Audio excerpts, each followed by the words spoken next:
Brooks. Shai Gilgeous-Alexander and the Thunder stay undefeated in these playoffs, a perfect 8-0 record. SGA scored 35, and the Thunder are moving on to the Western Conference Finals. Welcome on in. I am Taylor Brooks with PG, Dirk, Steve, and UD. The end of that game had all of us at the edge of our seats. There were so many key moments down the stretch, so let's just take a look at those final minutes. A lot of very key decisions that ultimately led to the result here of the Thunder winning, BG. Yeah, I thought, the Oklahoma City Thunder just kind of did what they do. They just wear teams down, got some stops. I mean, Rui was so big this game. The Lakers, fought to the very end. This was one of their best games, obviously. Kept it as close as possible, but tough. And Ward. Marcus. Yeah, the Lakers just had a lot of heart and desire.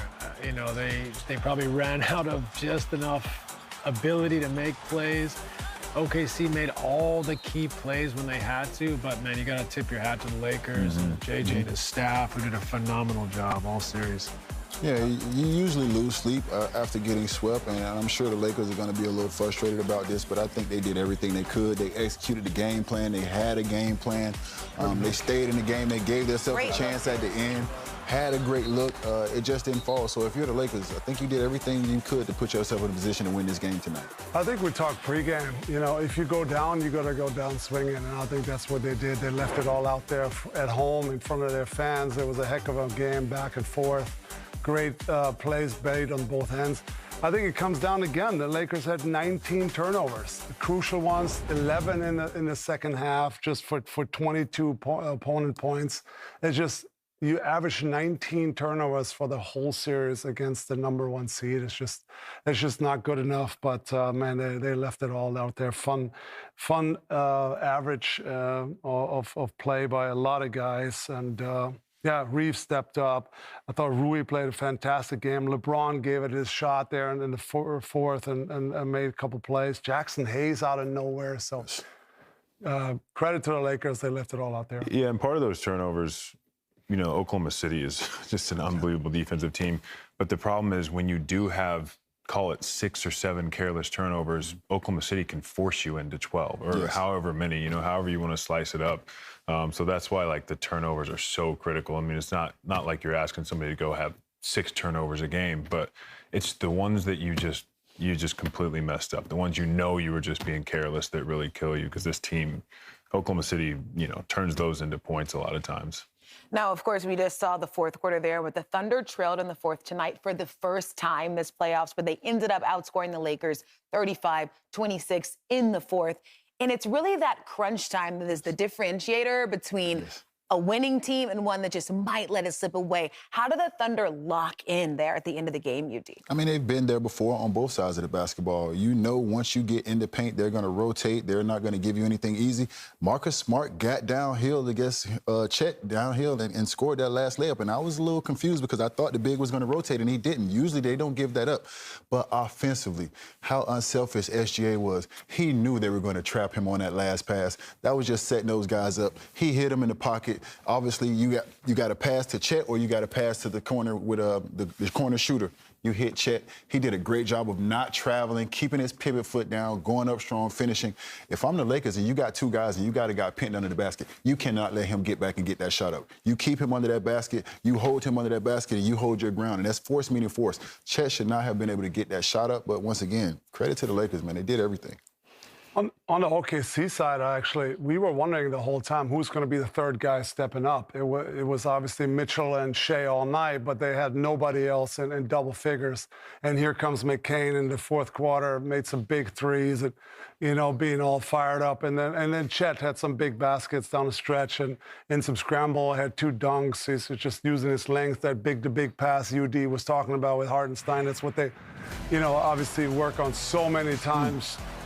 Double Shai, Hartenstein slips out, big-to-big pass, and that was a huge bucket. So I felt like they've seen it all, and that's why they're champs. They have a lot of answers to everything you throw at them, and that was a great way to finish. And I think the Lakers have success when they bring Hartenstein up when they're doubling Shea. When it's guards coming to hit him, and the spacing's difficult. When Hartenstein comes up, they know they're doubling. They bring Hartenstein up. He catches in the pocket. You got a 7-footer in Chet under the rim, and you got shooters in the corner. So you get to that diamond out of the double team, and it's 4-on-3, and you've got them spaced out.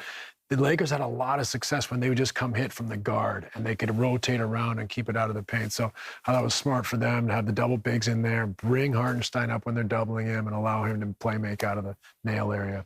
Now, of course, there are no moral victories in the playoffs, but it is worth saying, we've talked about it a lot today, J.J. Redick did an incredible job throughout the series and in this game, trying to get creative when you were playing against the defending champs. What did you see from him, and the fact that the Lakers did show a lot of fight in this one, especially in the second half, which we didn't see in the previous games?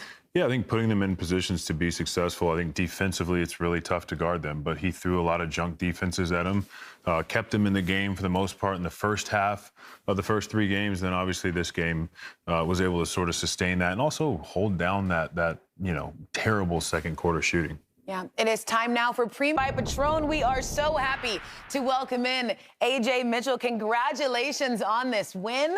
Headed to the Western Conference Finals after a very thrilling Game 5. There were so many key moments down the stretch to close the game. Which one stands out the most to you? I mean, it was a tough game. I think there's a lot of plays that stand out, but I think the best thing we did was just staying together for 48 minutes. We did a great job down the stretch, taking care of those situations, and took care of business. AJ, man, good night tonight, man. Way to hoop. Appreciate you. 284 minutes in the postseason this year, 84 total in the postseason last year. Just how do you just prepare for the opportunities and the responsibility of getting more time out there in a playoff situation?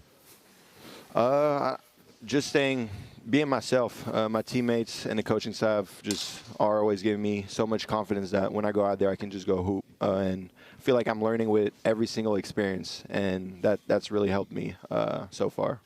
Congrats, AJ. This is Dirk. You had an incredible series against the Lakers. What did you see in this matchup that was working for you? I mean, just attacking, being aggressive. Obviously, we knew they were going to be really focused on Shea, and just taking those opportunities for myself and my teammates, and we did a great job. AJ, great series. After the game, Shea said you could say you were the best player in the series. What have you learned being around Shea every day, and has he empowered you to bring out the best in your game? Yeah, I mean, he empowers me every day. Best player in the league, gives me confidence every single game, and gives me advice every single day, and that helps.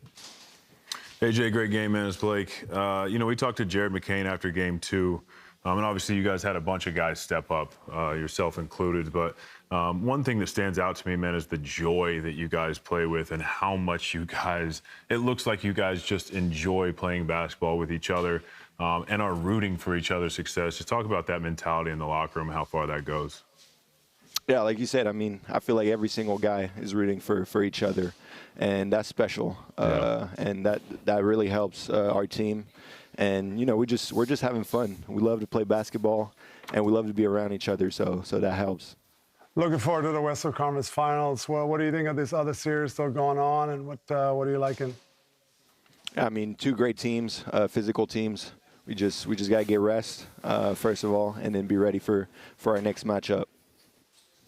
AJ, of course, I know right now you are probably still locked into the game, but you do have to feel good. You have had an incredible series. You averaged 22 points a game this series. You scored more points in 4 games this series than you did the entire playoffs last season. You have Shea saying that you were the best player in this series. You also heard Shea once say, this might be a shock to the world, but it is not a shock to us.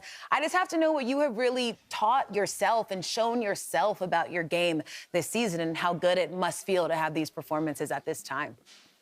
No, I mean, it feels great, obviously, being able to do what I did so far in the postseason. Just really, really excited, but I always try to never be too high, never be too low, And glad we got through this round. Glad I played this way, but, you gotta turn the page, be ready for the next round. But I'll definitely enjoy this one. Good. Well, there's a smile. We'll be high for you. Congratulations on this win. Headed to the Western Conference Finals. See you down the road. Good job, AJ. Appreciate you guys. Thank you. Sir. All right, let's turn our attention to the Lakers, where J.J. Redick has just taken the podium. JJ, I think I asked you kind of a general question after the Houston series, and you kind of responded with gratitude kind of for the players and the coaches. That even though this comes in a loss, do you have that similar sense of that fight, or is it still kind of too soon and too raw after the loss? I think when the season ends, there's always, I would say, a whirlwind of emotions. Certainly feeling a sense of gratitude for our players, the Lakers, our fan base.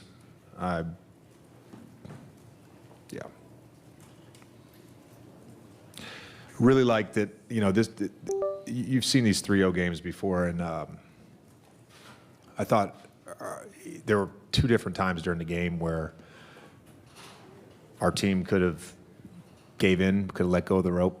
We didn't. I thought the crowd was awesome tonight, and I've been part of these on both sides where it's a 3-0 and you're playing on the road or you're playing at home, and the crowd can just not be great. And the crowd was awesome tonight. Our fans are awesome. Gratitude. Yeah. You're playing the defending champs.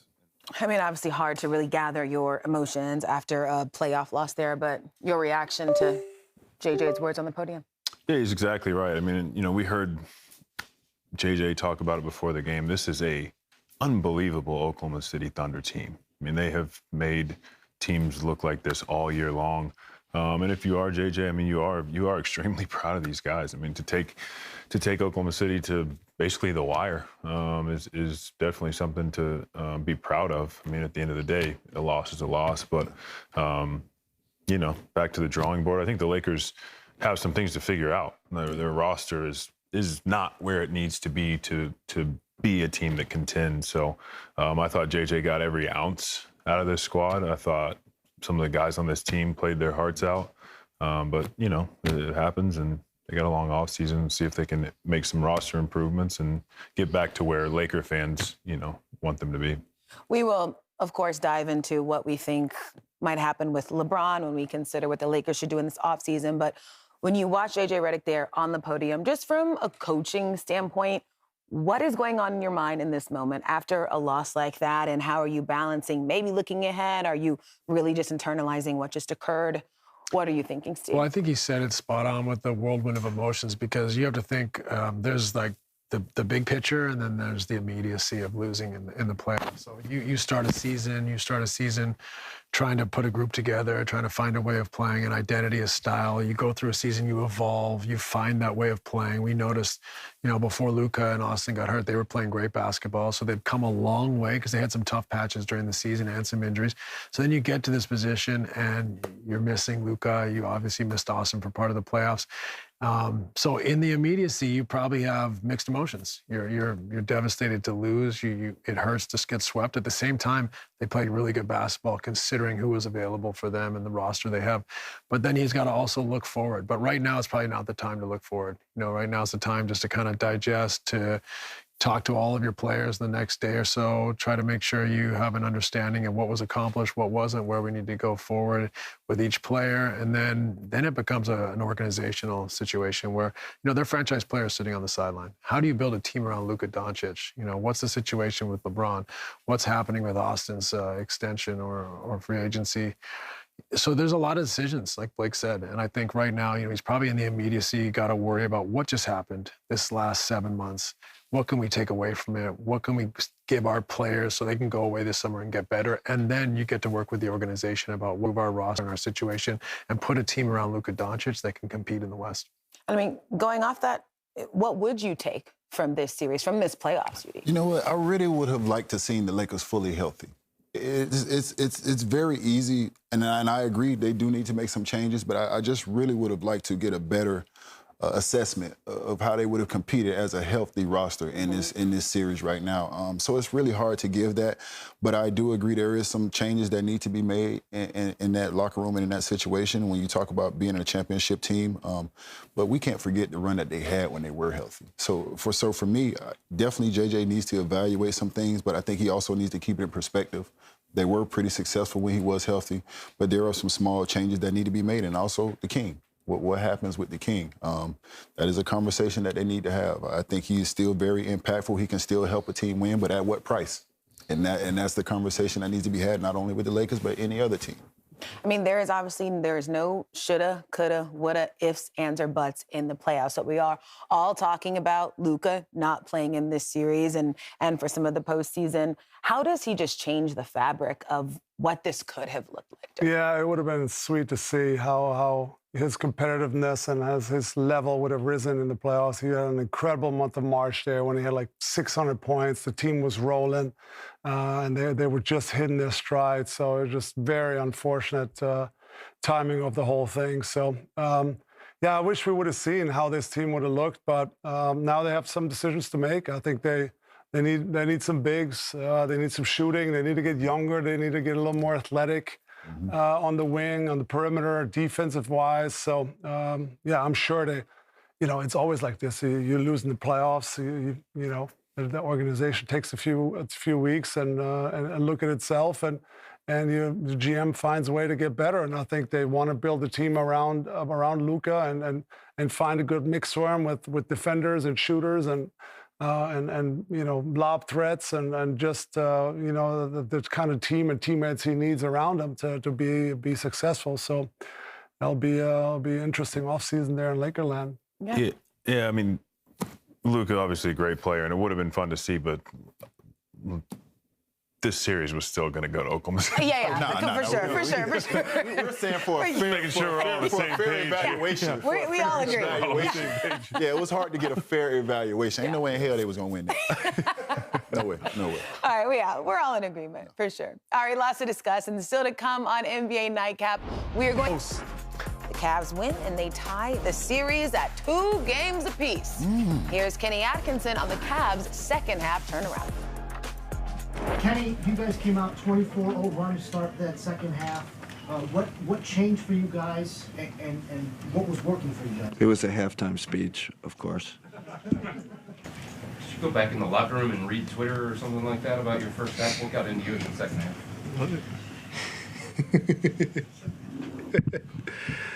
I ain't been on Twitter in so long. Everybody let me know that I missed a free throw to break the record, though.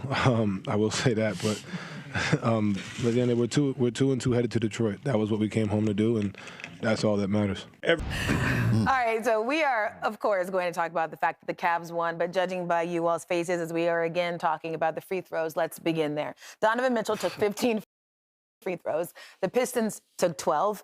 UD, your reactions to JB Bickerstaff there at the podium talking about that disparity? I think that's a conversation you have, and I wouldn't even address it. Honestly, I wouldn't address it. I'm not showing weakness. As a team, we're the big bad wolf. We are the guys. We're the tough guys. We are the guys that impose our will on people. We're the guys who sets the tone with our physicality. So if we're not getting the calls, we don't cry. That's not what we do. We don't get to do both. You know what I'm saying? We pick and choose who we are. We're going to be dogs, and we're going to come in and kick our feet up on your couch and take a leak and do whatever we want to do in your house. Then we're going to stand on that. Like, we don't get to now we're going to cry. No, JB, don't even give your team that option. Don't even give your team that option. Don't even talk about the refs. They can't help us. They can't hurt us. Next game, go home and be who you are. They can't help us. They can't hurt us. I don't believe in talking about the refs and saying the refs didn't do this and didn't do that, especially not in a playoff series, because once you start to put that in your team's mind, especially a young team, now they're looking for foul calls. They're falling all on the ground. Where's the call? And now it becomes about something else. No, focus on the game. Focus on what you do well. Go out there and physically dominate those guys like you did the first couple games. You didn't expect them to buck back. Finally, they took it personal like you guys are taking it personal. Now what are you going to do?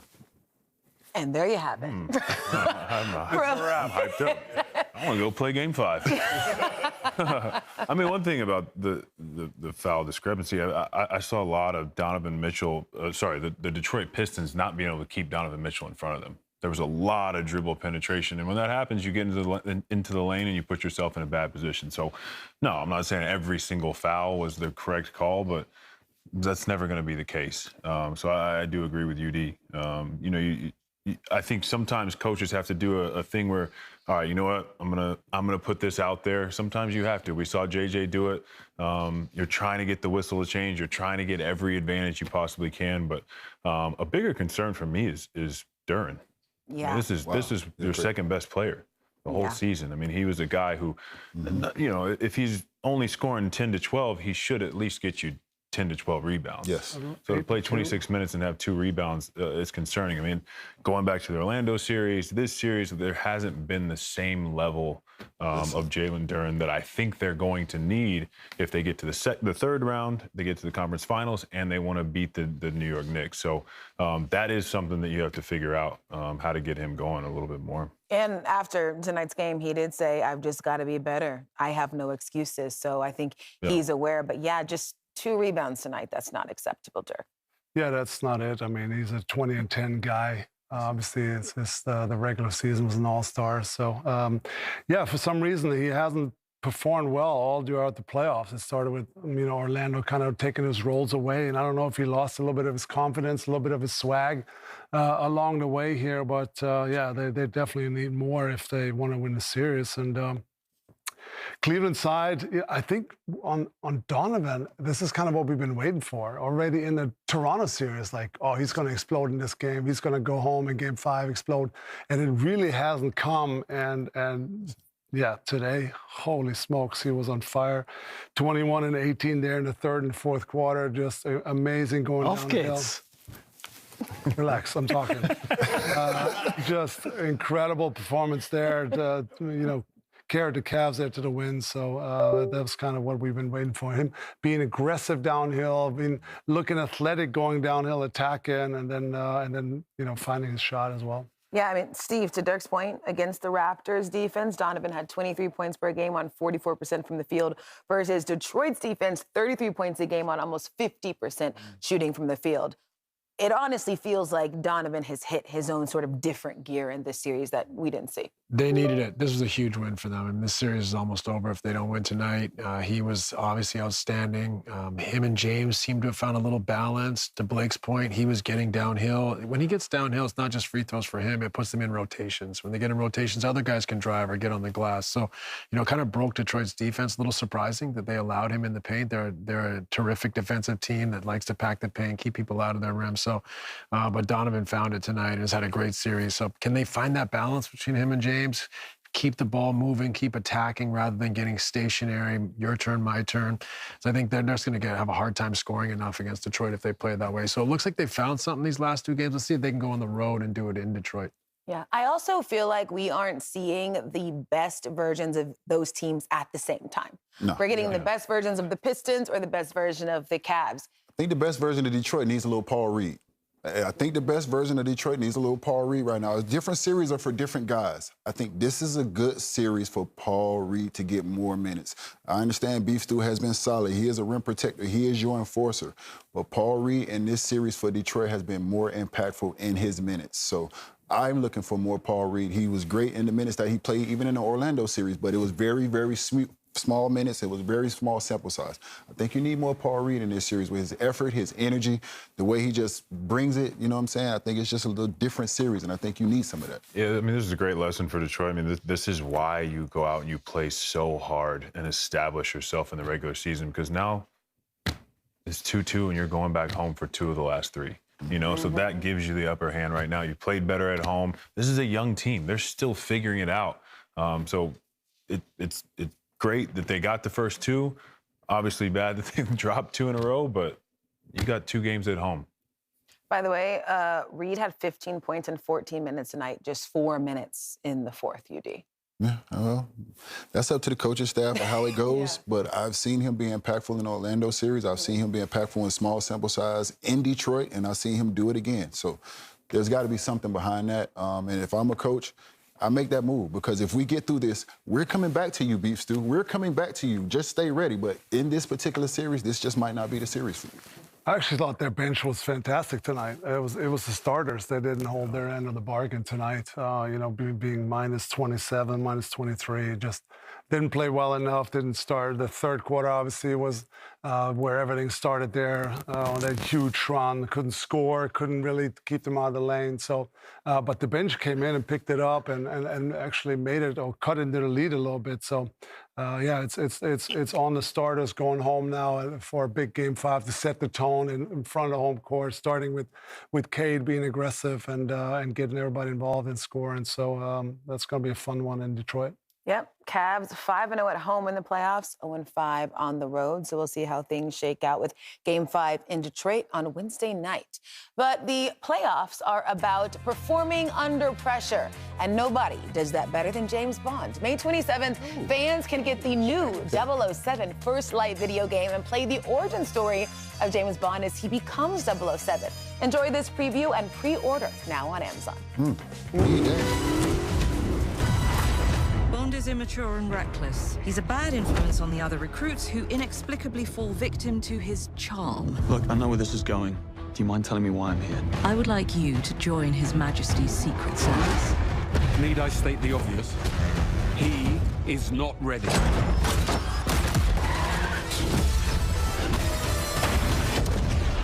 How does that sound? When do I start?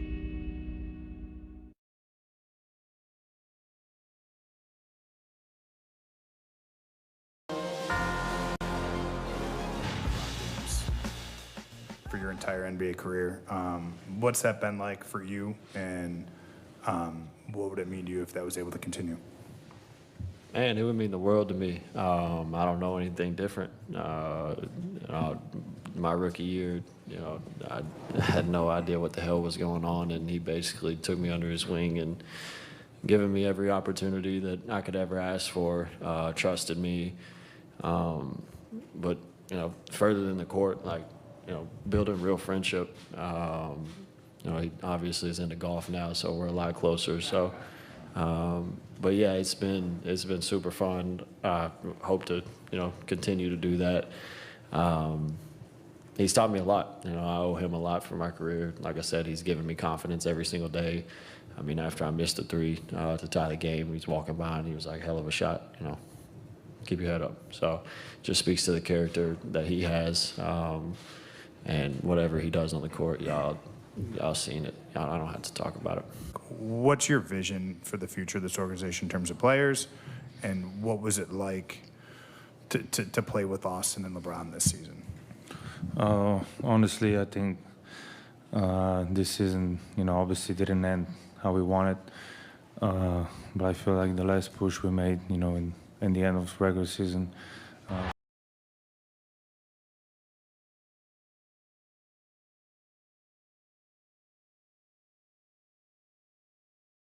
fun to share court with them. Naturally, there are a lot of reflecting on this season through, the vantage point of playing with LeBron there, but really nice to hear some of those things that Austin Reeves had to say about their relationship, Steve. Yeah, I mean, can you imagine coming into the league and LeBron James mentors you, gives you confidence? That is so invaluable. I mean, not to make it about myself, but I remember how impactful that was when Kevin Johnson told me that I was a good player and I was gonna have a great career. Like, that stuff gives you so much confidence. And the greatest player to potentially ever play the game tells you that and is teaching you, mentoring you every day. That's a really powerful gift. So it's nice to see Austin give him credit there. And obviously he wants to stay and hopes LeBron stays as well. Yeah. And Dirk, when you listen to what Luka is saying, what sort of runs through your mind? You talked a little bit about just how some of the fabric of the series could have been different if he was there. But when you think about this season as a whole, Luka was playing out of this world for stretches of this season. What do you think is going through his mind as he looks back? Yeah, I think it's sad. I think they had an opportunity there as well as he was playing, and they could have beaten anybody.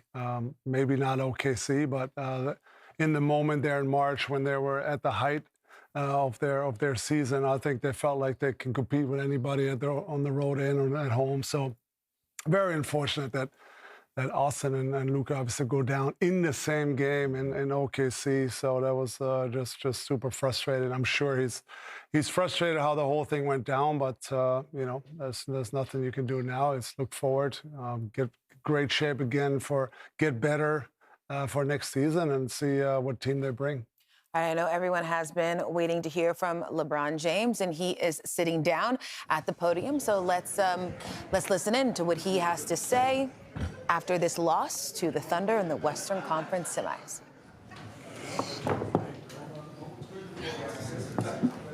Tell Marcus. Get us to Marcus. They can go in that Fiji bag, or box, I mean. Yeah. LeBron, I'm sure we'll get to future questions soon, but JJ always talks about, or talked about before the game, the level of focus that he saw in you and kind of the leadership. How do you go from that, and then, you guys battle to the way that you did, and then it's over? Like, how does that transition in your headspace at this point of doing it for so much time and all that you put into it? Well, I mean, obviously it's a process. It's not about to happen right now. The process of thinking about the whole season and its brutality. I mean, and then processing it over the next, we'll say a couple weeks, and look back on some of the things you did great, some of the things you didn't do too well, some of the things that you, wish it would have went this way. But at the end of the day, you control the controllables, and what you can't control, you don't try to, let it affect you too much or affect you at all. So. Yeah. LeBron, you've spoken to us about retirement more than at any other point in your career as this season played out. What do you feel like's left for you in the NBA? Well, I think you guys asked me about it, and I've answered questions. Yeah, I don't think I've come out and like, oh, retirement is coming. Yeah, so, I mean, with my future, I don't know, obviously. I mean, obviously we're still fresh from, obviously losing. And I don't know. I mean, I don't know what the future holds for me, obviously, as it stands right now tonight. I got a lot of time. I'll sit back, like I think I said it last year after we lost, I think, to Minnesota, to go back and recalibrate with my family and talk with them and spend some time with them. And then when the time comes, I obviously, you guys know what I decide to do. LeBron, this is the longest stretch of your career that you've spent in one place. What are the moments that you carry with you as a Laker that, like, at the top of your mind right now that stand out as special things you were able to do here? I mean, there's a lot. I mean, obviously winning the championship 2020 will stand at the top. I mean, that was the reason why I came here, to restore, that level of play and restore this franchise back to what it was known for, winning championships and playing at a high level. And to be out there with that group and go out there and win a championship and us competing at a championship level was something that I kind of envisioned, and we was able to accomplish that. So that would stand at the top for sure. LeBron, we asked you throughout the season about this team's identity. Now that we're at the end, how would you define the identity, and what did you like about it? Well, I mean, obviously, it was so many different seasons in one season with our ball club, and obviously injuries played a big part of it. But as far as our identity, I thought we were super resilient, and whatever that happened, either if it was me at the beginning of the season, or if it was AR going down, or if it was Luka going down, or reshaping lineups and guys stepping up and playing, we stayed resilient. And for our group to have the moment that we had when Luka goes down, with the hamstring, and then AR goes down with the oblique, and we staring down the barrel of a playoff series, versus Houston. And I thought our guys just responded and was super resilient for us to, win that series was big time for the group that was possessed to go out there. So I would say resilient. I think that was the number one thing for that ball club, for our ball club this year. LeBron, we just spoke to Austin a few minutes ago, and when he was asked about potentially playing with you beyond this year, he said it would, quote unquote, mean the world to him. How have you seen Austin grow since as he put it, you took him under his wing when he got here? How have you seen him grow since he's been here and now that he's going to be on the market for potentially a lot of money? Well, that last part has nothing to do with me. Listen, him and his team will handle that situation. But, just seeing, AR grow over, 5 years, there's been nothing short of amazing. I mean, he's a hard worker. He loves the game. He wants to get better, and he's not afraid of constructive criticism. And I kind of knew that from the beginning. I saw the talent, but I also saw that he was willing to put the work in and willing to, he wasn't afraid of the moment. So to see where he is today is awesome. And it's something that, I mean, you know, I knew he could be a big-time player for our ball club, and I knew, you know, if he just got the opportunity and also he gained the confidence in himself that he know he belonged in his league, then he could do some special things in his league, and, you know, he's obviously showed that. LeBron, in year 23, how different did this feel walking off the court, not knowing what the future holds for you versus past years when we knew you were coming back to play? I don't know. I mean, I guess when you get like over 40, you start forgetting shit that happened. So I don't even remember many of the last times walking off the court. But listen, like I said, I mean, shit, I left everything I could out on the floor. I control what I can control, and I can leave the floor saying like, shit. I mean, even though I hate losing, obviously, but I was locked in on what we needed to do.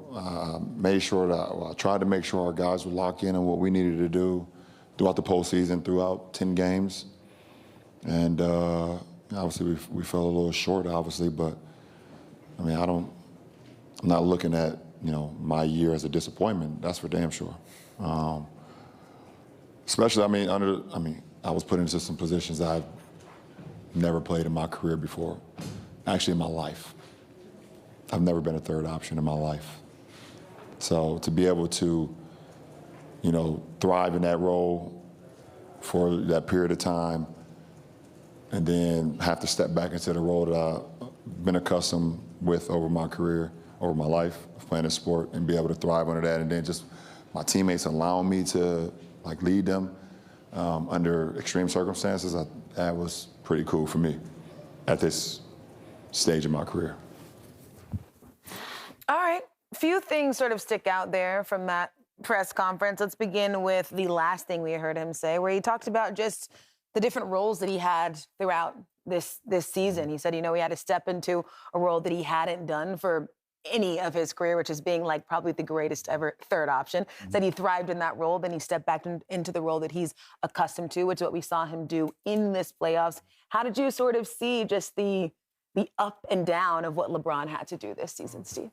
Yeah, I mean, he handled it really well. He got to start the season injured. Essentially, he was out for, I don't know, he came back after Thanksgiving, I think, something like that. Then they're trying to put these pieces together. He's playing with Luka, who's obviously the lead and franchise player at this stage. Austin's playing at an all-NBA level for much of the year. And so LeBron's trying to find his way to fit into this trio. So I thought he handled it really well. He became an excellent cutter, screener, you know, weak side ball handler, driver. I thought he did so many things off the ball that he alluded to, he's never done in his career, at least as his role.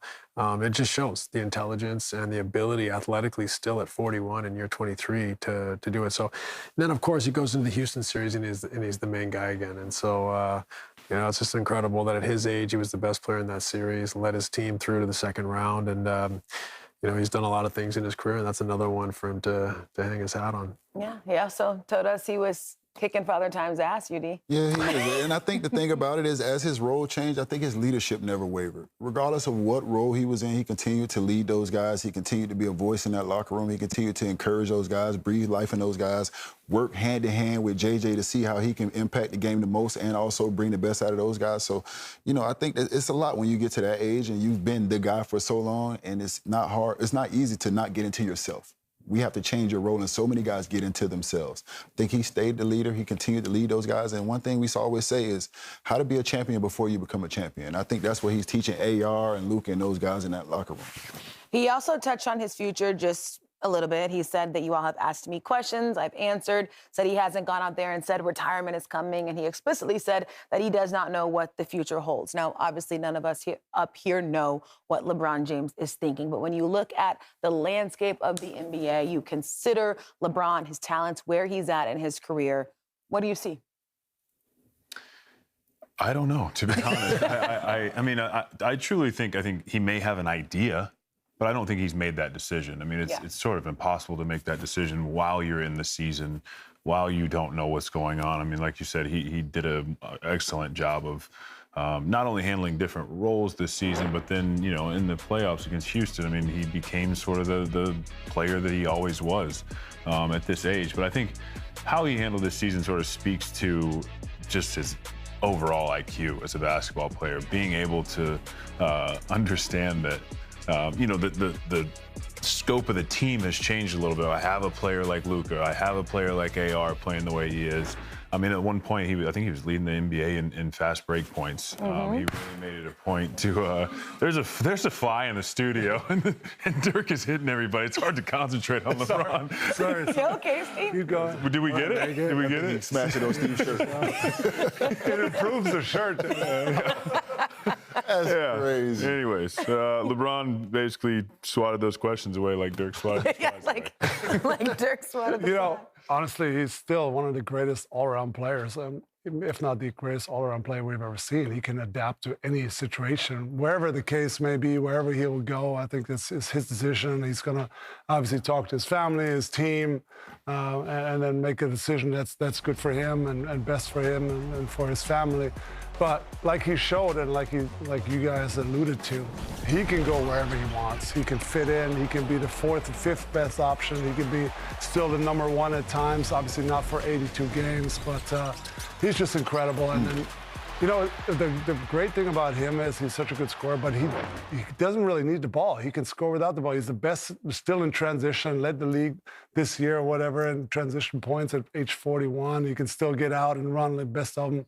He can post, he can shoot, he can slash. I mean, wherever he's going to end up, he'll have a great season again next year, and we'll see where he's going to end up. Yeah, second in the NBA in total fast break points. Yeah, that's what it said. Season. Yeah, I got you, Dirk. Wherever he goes, it's going to be a contender. Everything he's accomplished as an individual basketball player, for the love of the game, hell no. If you're going to play somewhere where you can win. He's not coming back just to play. He's not coming back to waste his time. He's going to be very intentional about where he goes. He's going to be very, very involved in that situation about where he goes next.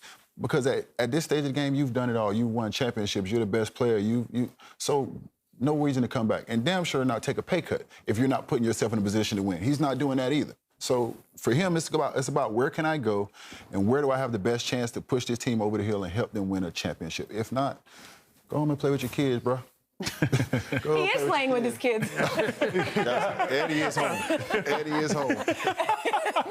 So he'll be back with the Lakers. Done. Basically. Not for free. Not for Bryce free. James, next draft. Lakers are 20-9 with all three of LeBron, Luka, and Reeves available together this season. But their season does end tonight, and you know what that means, Dirk Nowitzki. It is time for a tradition here on Nightcap to say our official goodbye. Dirk takes it away. Here we go. Why is it always on me, guys?